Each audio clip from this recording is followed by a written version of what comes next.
Okay, Sir Galahad. Yes, sir. Welcome back, ladies and gentlemen. This is a new excursion into your insurance corner. My name is Bill Miksch. I'm president of WDMA Financial Group. And for the next hour, we're going to take you on an excursion on insurance-related matters that will bend your mind, make your eyes water, curl your hair, make you laugh, hopefully think, and come away with a renewed idea that insurance, while complicated, can be made simple when presented the right way. It's not, every product is not for everybody, but people need to understand what we do. And to that end, at 101.5 FM WLCB, Slade's Corner, Wisconsin, we are coming to you live from the studios in Round Lake Heights, Illinois. I'm not sure if Sean's calling in today. This will be the last show for calendar year 2024, as Christmas Eve is next Tuesday, and I've got some family obligations and some church obligations the Christmas Eve night and during the day. And then the following week is New Year's Eve. We will be busy. More than likely, I'll be working, God knows. But we'll be busy New Year's Eve.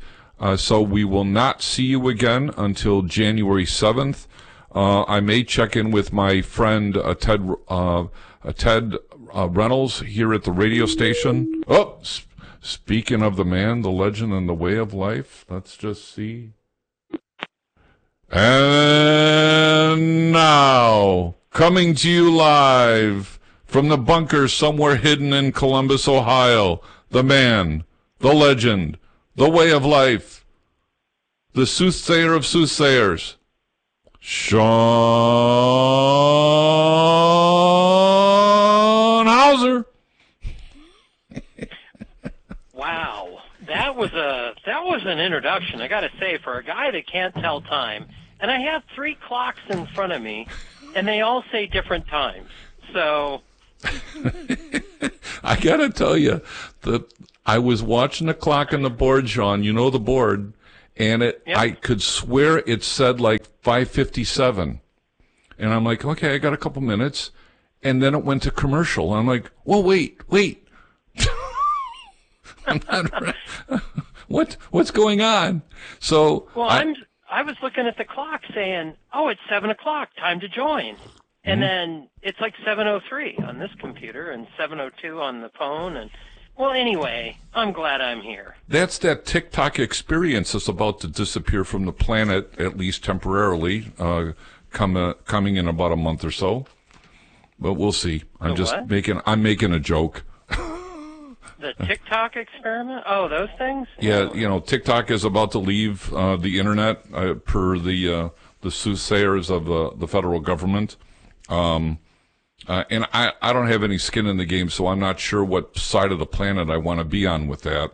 I kind of get that whole idea if they think the Chinese are, snooping on us, but there are millions of people, including friends of mine, that are on TikTok on a regular basis and making money, and I'm not quite sure what they're gonna do if they don't have their TikTok. So we'll see what happens. Yeah, we'll come up with another solution. But you know what? In a positive note, since you called out my birthplace, which is Dayton, Ohio, did you know what important event happened today that would not have happened if Dayton, Ohio wouldn't have been on the map, or more importantly, the Wright brothers? I honestly don't know. Did the Wright brothers fly out of North Carolina today? Is that what they did? Or I don't know. Well, yeah, absolutely. So today in 1903, so 121 years ago, is that right? Wow. 121 years ago, the Wright brothers took their first flight from Kitty Hawk, North Carolina. Oh, no kidding. I did not know that. Even though you prompted me, and I actually, filled in the blank with the sort of the right answer. So go figure. You did. Yeah, 121 years ago, Dayton, Ohio. Can't go a day without Dayton, I always say. Well, there you go. Well, I do because I live here. But,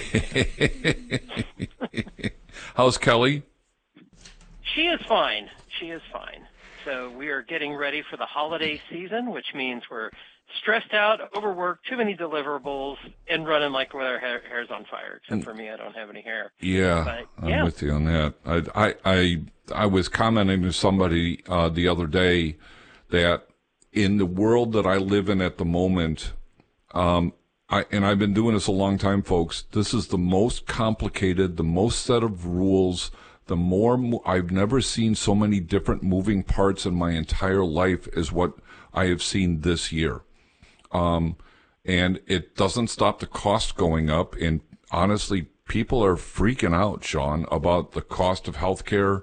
I came across some things today which I need to review before I start to bloviate. So we'll probably have discussions about this very topic come next year.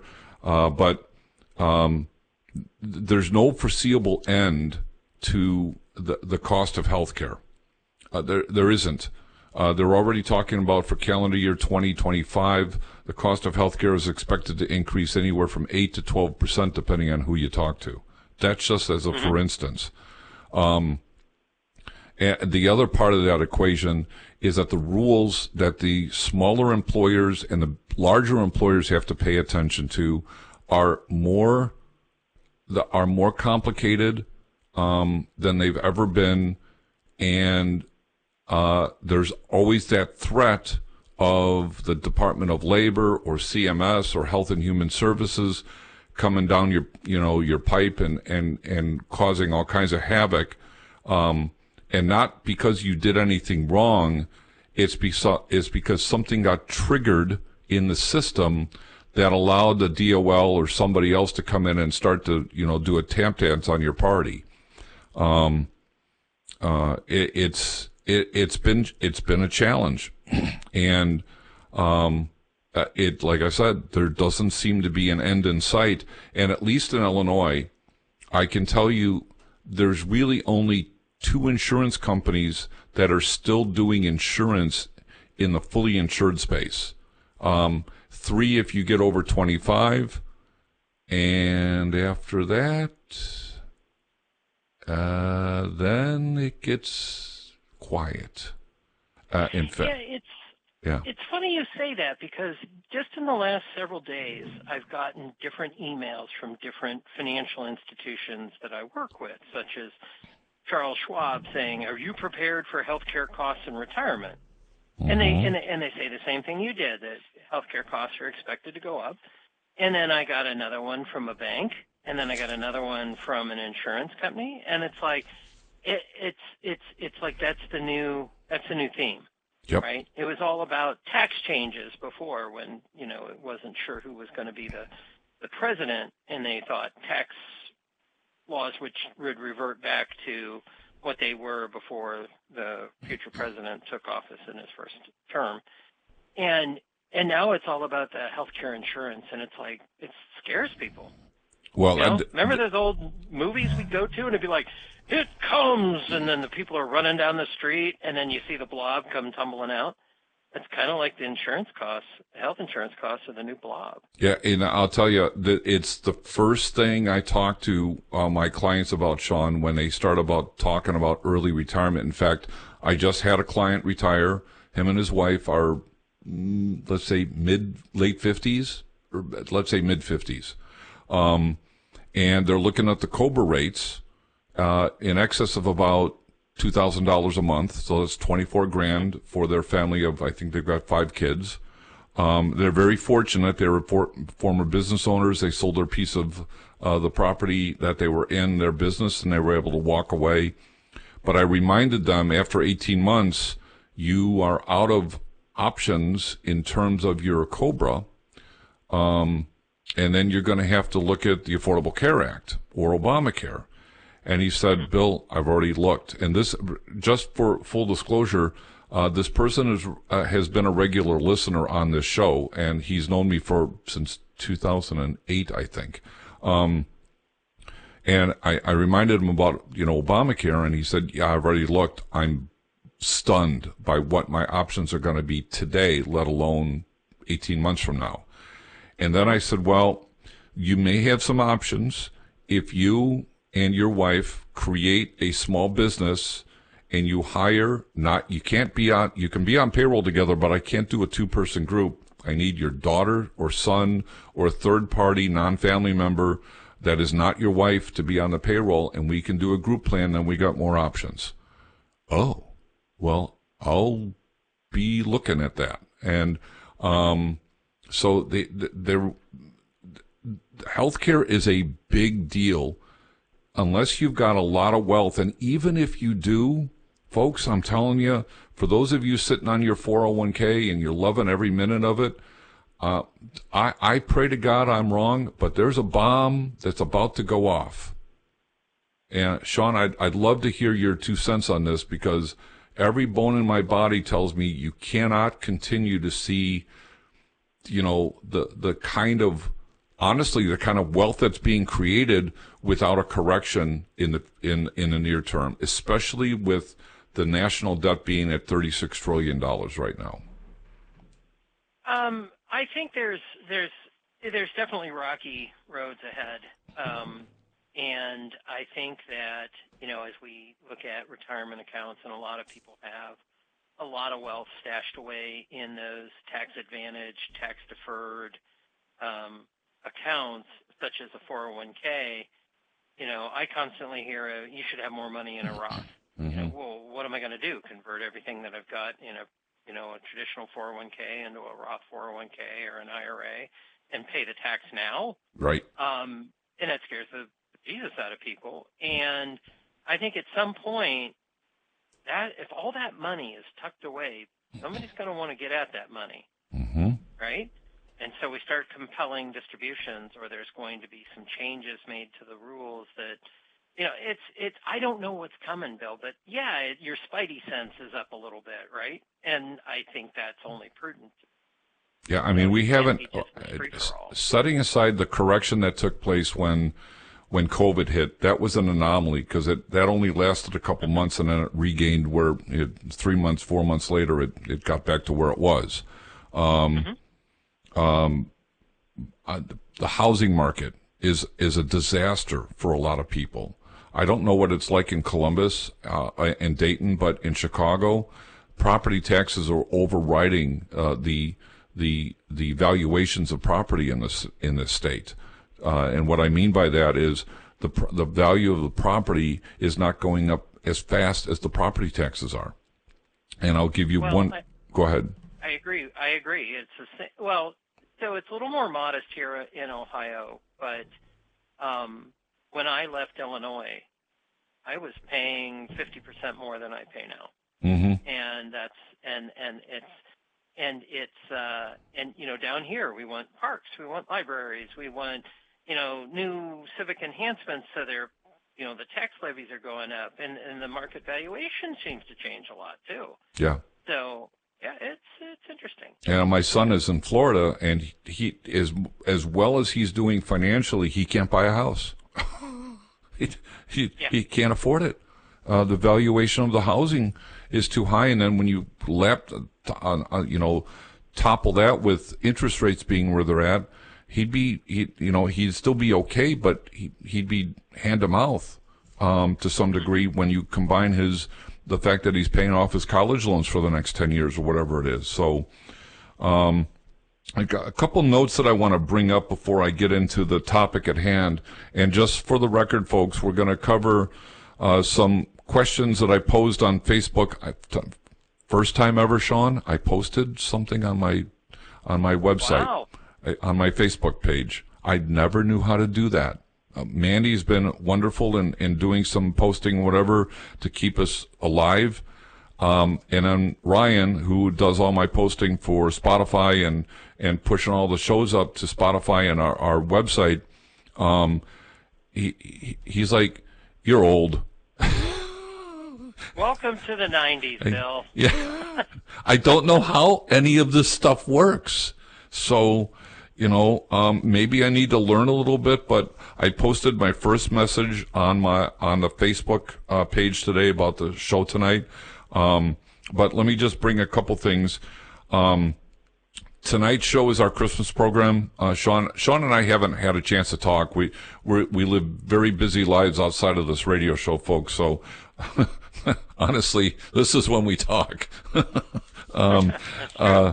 So this is our Christmas show tonight because Christmas Eve is next Tuesday. And just before you got on, Sean, I was mentioning that I've got obligations at home and at church for Christmas Eve and then New Year's Eve. I don't have church so much, but I've got other things going on, and it's very well possible that, given the chaos that's going on with January 1st and holiday. What's that? Yeah. A 2-week holiday. Huh? Yeah, we're going to be on holiday for a couple of weeks, at least on the show. I am going to talk to Ted about maybe doing, a show that we can record, so I'll reach out to him later. Last weekend, I played Santa Claus for Rebecca's family, and she's the only one that knew I was coming. Nobody else knew, and it was a treat. I played Santa a long time in my life for my kids and other places, and I love doing it. I've got a very expensive suit, so I'm happy to put it on, and it was a great thing. Everybody was really happy. In fact, the dad, Rebecca's mom, not Rebecca, Mandy's mom, and dad did not know it was me until I had a oops on my voice. And then they're like, oh, it's Bill. And then tomorrow at my church where Sally works, they have a daycare and a preschool, and they've invited me to play Santa for 2 or 3 hours in the morning. So I'll be heading over there first thing in the morning and getting myself dressed up and getting my ho-ho-ho on. So that's what's going on there. And then, again, just before you came on, it's crazy times in this benefits world, folks. January 1st is right around the corner. Lots of you have gone through your open enrollments already. I just talked to one of my sales reps at Blue Cross today, and he said he's still working on open enrollment for December 1st cases, and we are December 16th. I would be out of my mind if I were the broker on that case, Sean. They don't have ID cards. They don't have final rates, et cetera, et cetera. It begs the question, what were they doing 3 months ago or 2 months ago? So lots of craziness. And then on Sunday was the deadline, folks, for open enrollment for a January 1st effective date for the Affordable Care Act or Obamacare. That was the deadline. Now, there have been deadlines in the past where when the deadline was a Sunday, they kind of pushed it to Monday. But sometime on Sunday evening, the government pushed out an email saying, oh, don't worry about today. We're going to push the open enrollment until the 18th. Now, do you think anybody at the federal government asked the insurance companies if they were okay with that? Yeah, I'm guessing no. No, they didn't. This is why I am visceral. The idiots in Washington, I'm sorry, I'm calling like I see it. The people in Washington couldn't wipe their butts without help. They are out of their space. This is why they don't belong in stuff like this. They don't know how to run an ice cream stand, let alone this. And when you engage something like this, the idea was fine. They could have done this 3 weeks ago and said, well, Sunday's coming, we'll push it to the 18th and make things a little easier. They could have done this weeks ago. But no, they do it Sunday night while people are at dinner or watching a football game or whatever they're doing. And I found out Monday that this happened. And I'm like, oh, well, that's great. I told everybody they had to do something on Sunday, or we have to wait till January 1st to finish all of this. Now, I look like an idiot. It's not my fault. As of today, though, Sean, the insurance companies have still not made a decision as to whether that's okay, and tomorrow's the deadline. So my sense of things are, by their silence, they've acquiesced to, okay, there's a couple of extra days, not a big deal. But it kind of is, because, folks, this is still a human being environment. Paper has to be processed. It's not automated. It's not AI. There's a ton of paper going through this. And lots of people don't apply on the internet. They go through brokers. And lots of us brokers, I hate to tell you, we're still old school. I like paper. I like paper. Paper never fails me. The last time I did something on the computer, Sean, was about 3 weeks ago. I got to the end, and it wouldn't budge. It froze.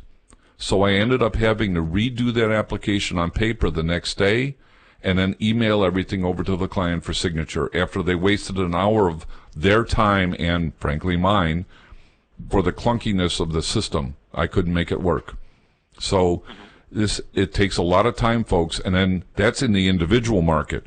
You blow this up to the corporate world where, let's say, 70-80% of most corporations, including yours, Sean, I assume yours is a January 1st open enrollment date or effective date for stuff. Is that right? Oh, no, they've completed open enrollment, so they do it in November, December. Right, but it's for a January 1st effective date, right? Oh, yeah, first date, yeah. So you did your open enrollment just like a lot of my clients did in early December or end of November for a January 1st effective date. I will tell you, I still have groups that are going through underwriting right now for a January 1st effective date.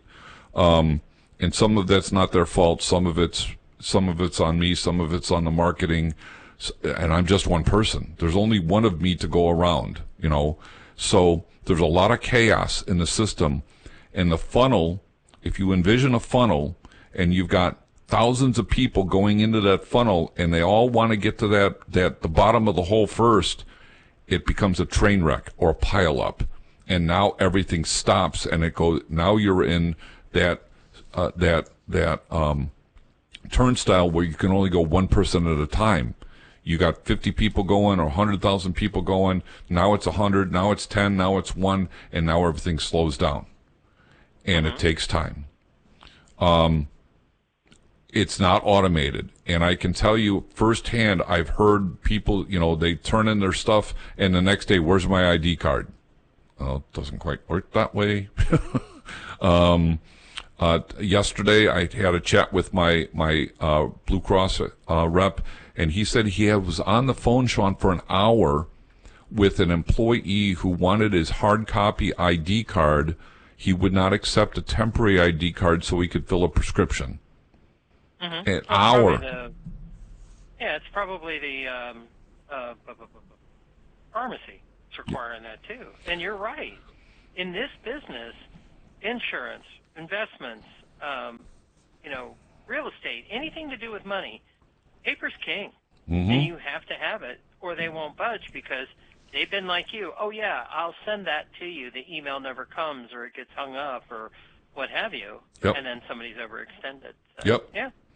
Yeah. So those are some of the chaotic things, and this is on top of possible new business, possible opportunities, this, that, and the other thing that are going on, not just in my life, but just in general. So it's nuts. Now I'm still playing guitar. I don't know if I told you, but there is in March, I'm doing an open mic thing. There is a Christian label coming to a open mic place in Antioch, Illinois, and I've invited to come and play a half hour and show my stuff. So I'm excited about that. And the last thing I'll share before we get into the topic tonight is we're already blowing time here, but that's okay. I don't care.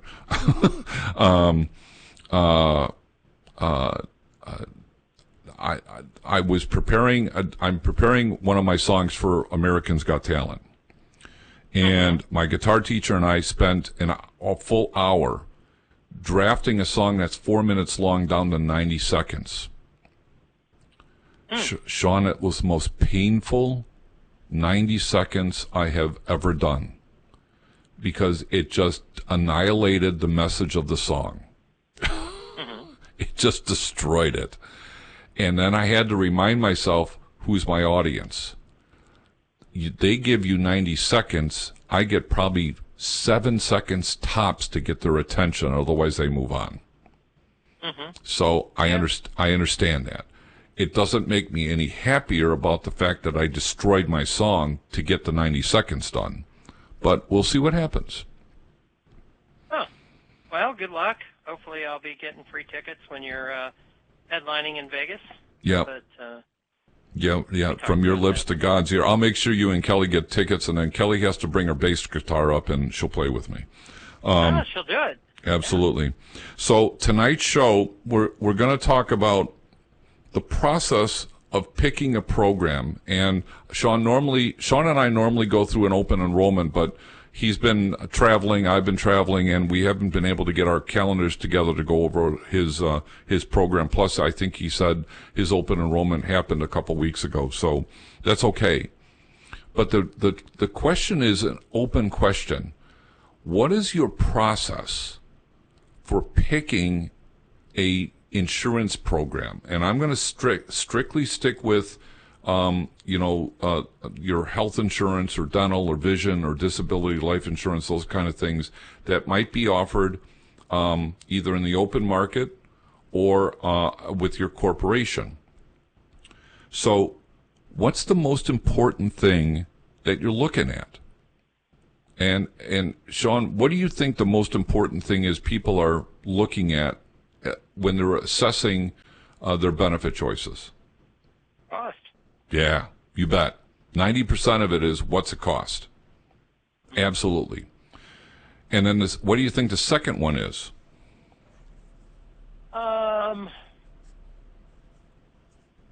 Yeah, I don't know. The next one is, after they assess cost, then they're going to assess the deductible or the copay. They're not even going to assess the network, right? And let's talk about health insurance first. They're going to look at what's the deductible and what's the out of pocket, and maybe if there's a copay there, what's the copay for prescriptions or office visits. That's it.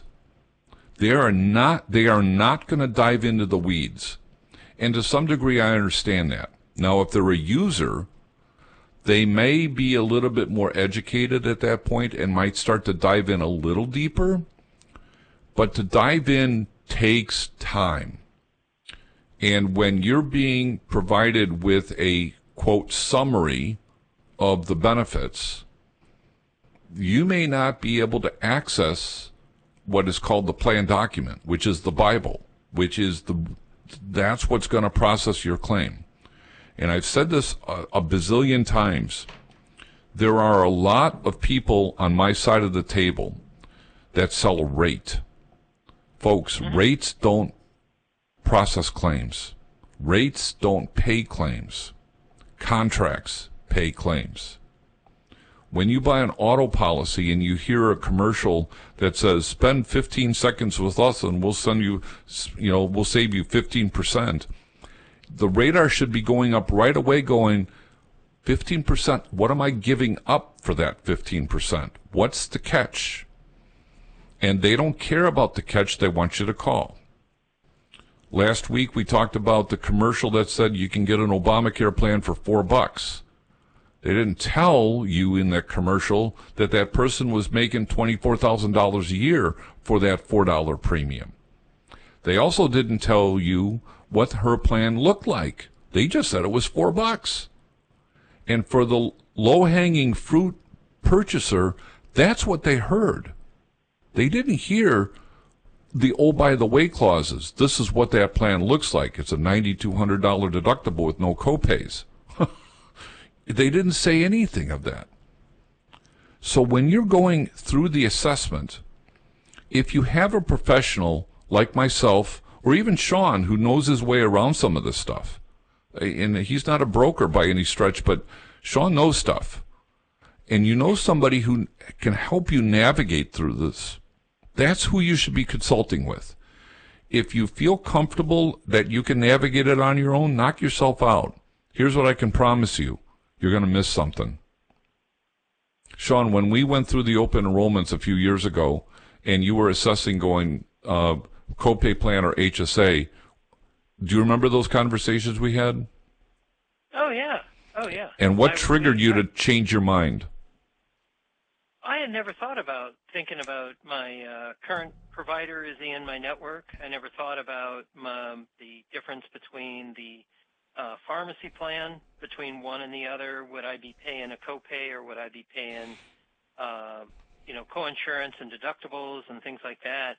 And quite frankly, I looked at the HSA plan and said, that just costs too much. I can't do it. But ultimately, after we had that discussion, that's the way I went. Mm-hmm. I saved money, and I was able to start building up a healthcare compatible savings account. And I still keep some of that money today. So that money didn't get spent because, I got to go buy new sunglasses because I got to spend this money or lose it. Right. So, yeah, it worked out for me. Yep. And so I'm not trying to, pat anybody on the back, but this is complicated stuff. It's not simple. In fact, just today I was getting some stuff prepared to go to a meeting this morning, and my neighbor who lives next door in an apartment above this doctor's office came by. We had a casual conversation, and she shared with me she just retired, and she said her first question was, because my signage is kind of lousy for where my office is at, and she says, "Do you do taxes?" I said, "No, I do insurance. The guy who owns the building does the taxes." And she said, "And I do." I said, "I do life insurance, and Medicare, and corporate benefits, and those kind of things." Oh, well, I just did that Medicare thing. Oh my gosh, she said, it's so complicated. And then she said she went to some website, eHealth or something like that, which is basically 1-800-I-NEED-HELP, which is okay. Mm-hmm. There's nothing wrong with that. I think you're missing some things with somebody you're talking to in a different state that may not know the market in Chicago. That's going to happen when you deal with the 1-800 places, but at least you're talking to somebody to walk your way through it. But she came away with it going, too many moving parts. I just ultimately picked something that I knew I had to pick, and we'll see how it goes. That was her answer. We'll see how it goes. Mm-hmm. She had no concept of what she actually bought. She probably knew what the copays were, and she doesn't take a lot of prescriptions, so that wasn't a big deal to her. I get it. But what were the other moving parts? Do you understand what the moving parts were? And she didn't really understand it. So her last comment to me before she and I parted was, "I'll come by next year and I'll chat with you." I said, "Well, just so you know, I don't do Medicare Advantage plans. I'm happy to look at them, but I don't do them for my own reasons, at least not right now. I do supplements." And she said, "Well, I didn't buy a supplement." I said, "I understand. That's okay." The last thing I said to her was, when you leave that Medicare Advantage plan and you want to go to a supplement, under certain circumstances, you may have to go through underwriting and you might not get approved. And she's like, "Oh, I didn't know that." Mm-hmm. Mm-hmm. So, Sean, we're at the bottom of the hour. We're going to talk a little bit more about the buying process here before we get to our collective Christmas messages. So with that in mind, that is Sean Hauser. My name is Bill Miksch. This is your Insurance Corner at 101.5 FM WLCB.